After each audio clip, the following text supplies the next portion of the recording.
What's good, YouTube? This is Boxingwave, and we are back with another breakdown for the Day of Reckoning fight card. This Saturday, I will be here all day on Saturday. I'm gonna be doing commentary live from the earliest fight. All right, 11 a.m. Eastern. So make sure you subscribe to the channel. All right, hit the like button, leave comments. I will be here. All right, so let's talk about this fight. Joseph Parker, Deontay Wilder. Parker, former champion. Wilder, former champion. Parker will be 32 soon. Wilder is 38 years old at this point. Parker's been a lot more active in his most recent fights, but he's taken some losses over the years. And he also was stopped by Joe Joyce not too long ago. All right. But Parker, even though he's a younger fighter, he's been boxing professionally for about almost 12 years now. So it's not like he's putting a lot of work and put a lot of time in the sport. Deontay Wilder hasn't been that active. In the last 2 years, he's only fought in one round. After losing to Tyson Fury, he went on to beat Robert Helenius in the first round, stopping him. So Wilder, even though he's getting older, he's not that active. You know, this fight is hard to call simply because Wilder had 2 beatdowns from Tyson Fury, and then was inactive the last 2 years. We can't even count the one round he had because all the work was put into the trainer in preparation for that fight. It wasn't really a fight. So he's been inactive. So I think that is a clear advantage for Joseph Parker because Joseph has been very, very active, even with the losses. So with that being said, it's a little hard to call. We've seen Wilder lose, but we only seen him lose to one person in one way. He lost to a 6'9", 280-pound, phenomenal boxer, you know, with power, size, technically sound. It was just, he had almost every advantage over Deontay Wilder, who's always been kind of limited, but he got a special weapon, which is the right hand. You know what I mean?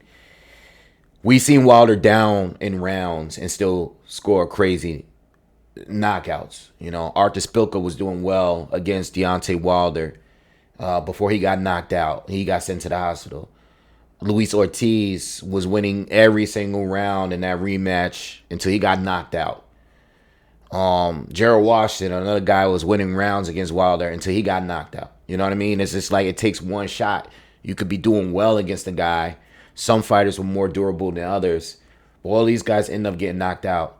You know, even in a rematch outside of Fury, even the other rematches he had Luis Ortiz, 2 fights. Knocked him out in both fights.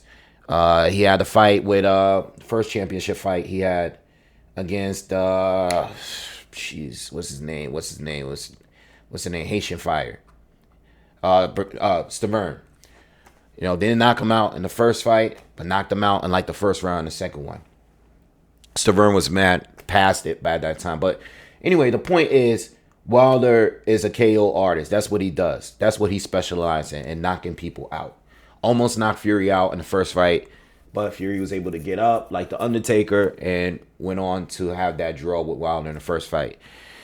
So it's hard to call because Wilder is not that active. And if he's in a real fight, if he's in tough for a real fight, like a dog fight, how durable can he still be at this point? You know, being inactive, taking no punishment from those 2 fights with Fury. How is he holding up right now? So that's the one question about him. At the same time, you got Joseph Parker, who is not Tyson Fury. All right? Parker, good boxer, good mover, got good hand speed, solid power. He's always been pretty durable for the most part. He got the skills, but he's not on Fury level of skills. You know what I mean? He's not on that level. He doesn't have the size. You know, I don't know. Even if Fury is part of his camp, that's his boy. I'm sure he's gotten all the advice.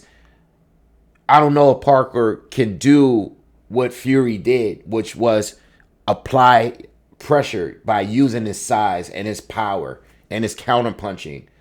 I don't know if Parker is capable of doing that. The few dog fights that I've seen him in, fights where I felt like he was being aggressive, like maybe the Dillian White fight or maybe some other fights, I don't see him being on a Fury level from the time that Fury joined the Crunk Gym. and been with Sugar Hill. I haven't seen Parker fight on that level while being defensive. And that's the main key thing to the point. And I'm getting straight into it. You know, I don't want to bring all this number. Parker, real quick, Parker, obviously a younger guy, but shorter guy. You know, Wilder has 2 or 3 inches over him in height. A huge length advantage as well. Obviously, Wilder has the power advantage too. And, you know, Wilder, I mean, they both been in there tough, so I don't want to say, like, Parker fought a lot of good fighters. You got to give him that. He's consistently fought top fighters. You know what I mean? Maybe after some of the losses, he took some journeyman fights in between, but he's been in there with some of the best. Joe Joyce, you know, Anthony Joshua, Andy Ruiz, Carlos Takam, Dillian White. He's been in there with so many guys. So, with that being said, going straight into it, what Parker needs to do for his camp, and I don't know what he was doing. And shout out to my guy, Boxing Gyms. If you haven't already, I mean, everybody should be subscribed to him at that point. He made a phenomenal video, short video, just showing the defensive flaws of Joseph Parker. And I don't know what he's preparing for in this camp with Andy Lee, but this camp should be based on defense alone. Because stylistically, he's at a disadvantage here because his lead hand is always down.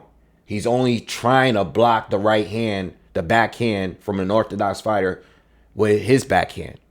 He's trying to catch it with his backhand because the lead hand is always low. And he shoots a jab from a low, brings it back low. He doesn't fight at a high guard like that. You know, like his way of defending himself from an overhand right or a right cross, of anything with a right backhand, is just blocking it with his backhand. You know, he keeps that higher. If you notice, if you watch him fight, he keeps that higher than his lead hand. So he's just trying to catch it with that. Or sometimes he'll leave to the right. You know, he rarely leans to the left, you know, and set up a counter. I never really see him do it like that. So it's a problem. Because now, a lot of times when he is trying to lean over or turn with it, a lot of times those overhand rights are catching him in the back of his head or the side of his head. Look at the Dillian White fight. Look at the Derek Chisora knockdown in the first round. I mean, you can go from old Parker to new Parker, and he's just getting clubbed in the head with overhand rights. That's all. That's the shot that's the money shot. And that's what Wilder is here for. He lives for that. So I feel like Parker is capable of winning in boxing and winning rounds against Wilder. He can do that, no problem. He can do that based off activity. Yes, he can win rounds off his jab, land some good shots against Wilder. But if Wilder is still in the game and you haven't knocked him out yet, the knockout can come for you at any given time, especially because your biggest weakness is Wilder's greatest strength. So for Joseph Parker, the preparation here is just defense. We know what you can do offensively. You know, he has good quick hands. He has a decent jab. You know, he moves pretty well. But defensively, he's not that good. You know, and I can't even say Joseph Parker could try to make it a dogfight, or he could try to close the gap and get in and do some work on the inside. But even when he's doing that, you know, he's still open. When he's stepping in, he's still open for a short right hand on the way in. You know, and if he's leaning or ducking underneath a shot, he's not like bringing his body in. He's not stepping in with it defensively to avoid getting hit with a hook or a right hand. No, he just leans down and he still has that space, that foot or so space to get counter with a left or a right again. You know what I mean? He doesn't know how to duck down. The science that Fury won in a way where he was being aggressive but being defensively aware. And I don't know if Parker is capable of doing that. You know? I think, in my opinion, because Wilder has only lost in one way, Being outboxed is one thing for some rounds, but he's only lost one way, and that was him just losing a dogfight to a bigger fighter, who is just overall more talented than Joseph Parker. So there's a part of me that if Parker just tries to box with Wilder, he's gonna get clipped at some point. So in my opinion, Parker needs to go straight at Wilder. But there's a danger of that too, because you don't want to get caught coming in with a right hand. But I do feel that Parker, in order for him to win this fight, he would probably have a better chance of winning while keeping Wilder on the back foot. I know Parker can fight on the back foot, and I know he could set tracks. I know he could get these guys to walk into a left hook, and he can land some good counters. But I think Parker is going to have to be the meanest he can be. Because even when you're looking at Simon Keane, who's his last opponent, I know he got this guy out of there in like 3 rounds, but the amount of right hands even that guy landed, it has me worried about this guy. Parker, for the most part, is pretty durable, so I don't think it's going to take one right hand to put him away.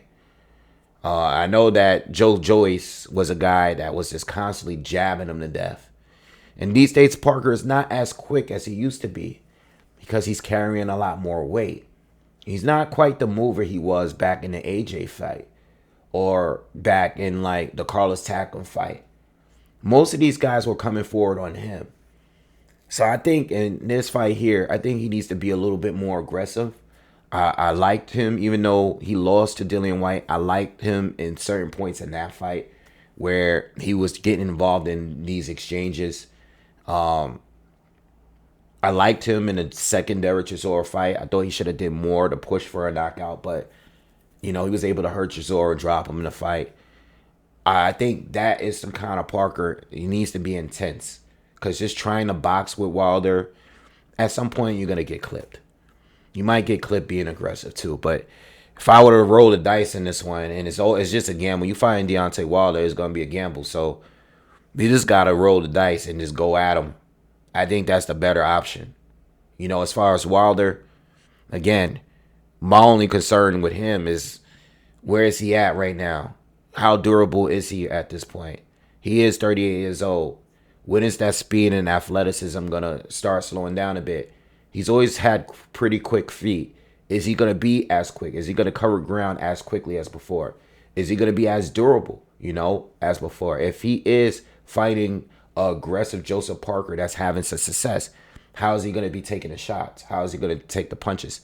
Again, no matter where you rank him in those top 3, Joseph Parker is a top 3 opponent for Deontay Wilder.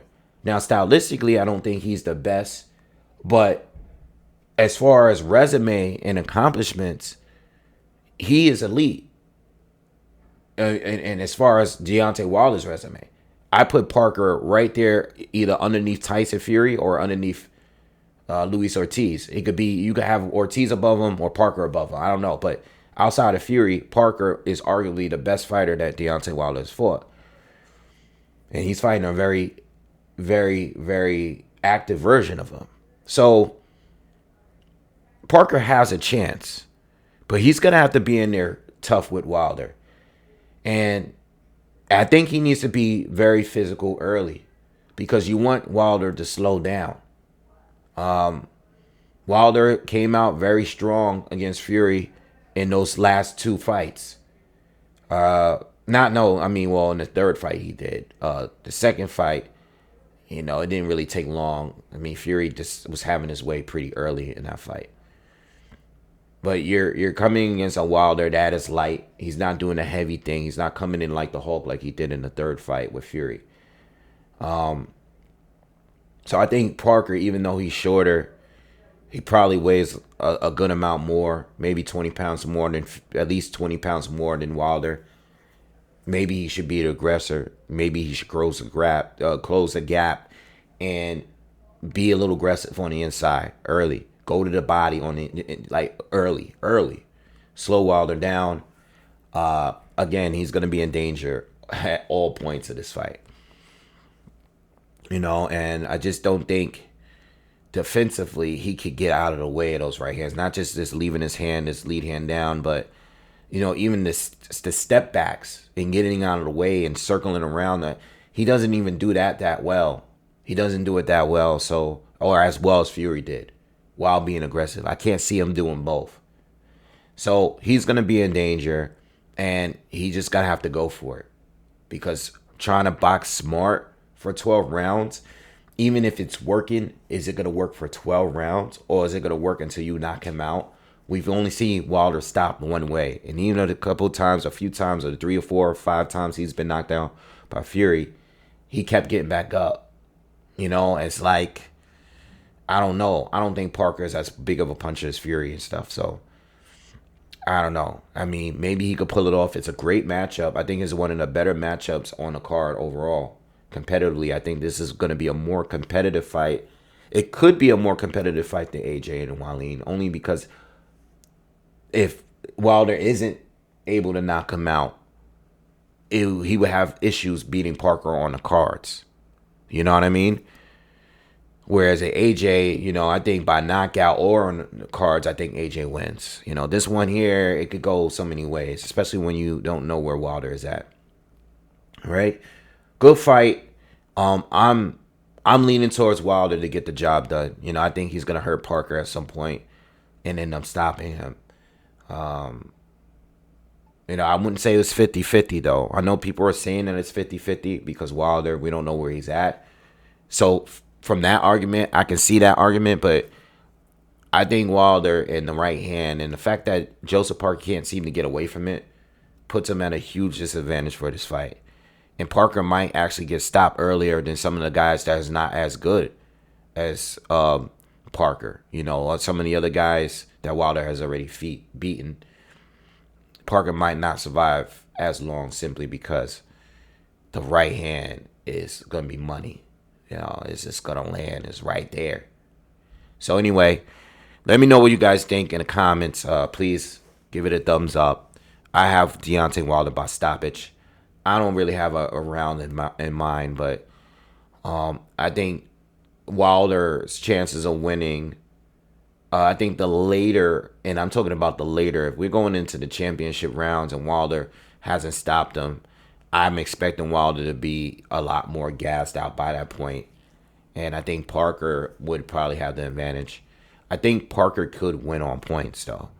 So if it does go to decision, I might be leaning a little bit towards Parker, but my prediction officially is Deontay Wilder by stoppage. All right. Let me know what you guys think. Subscribe to the channel, and I'll see you guys on Saturday. More prediction videos on the way. Peace.